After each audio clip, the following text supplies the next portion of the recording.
નમસ્કાર, જય શ્રી કૃષ્ણ, જય શ્રી રાધે. ગૌરવ ત્યાંથી નામ છે મારું.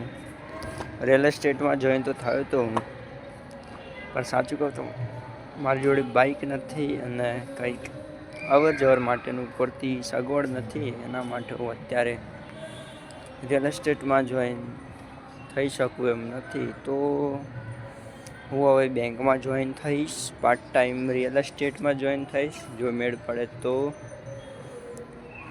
પછી વિચારશું કે શું કરવું છે. રહી વાત આપણી જોબની તો થઈ જ. ટાસ્ક પ્રાયોરિટી જ એ છે કે જોબ કરવી છે. જોબની પછીની પ્રાયોરિટી છે પૈસા કમાઈને બાઇક લાવવું છે. બાઇકની સાથે લેપટોપ પણ લાવવું છે. તો ફર્સ્ટ પ્રાયોરિટી જોબ.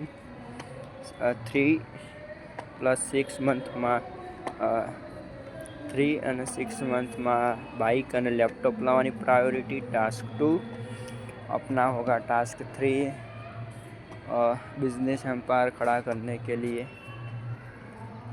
जो गुल खिलाने पड़े, पापड़ बेलने पड़े, या मतलब क्या हार्ड वर्क करવું પડે એક્સ્ટ્રા ટાઈમ માટે, તો પણ કરવા તૈયાર છીએ. બીજું તો શું કહું. ધાબા ઉપર આવ્યો પણ થિંગ ખાટલો છે યાર આપણા માટે. આટલી સગવડ છે ધાબા ઉપર, તો બીજું તો શું જ જોવે. લતાણા રિયલ એસ્ટેટમાં 3 દિવસ જોઈન થયો. ચેન પાર્ટનર પ્લસ શું કહેવાય સીપીમાં તો 3 દિવસ તો રાખ્યો.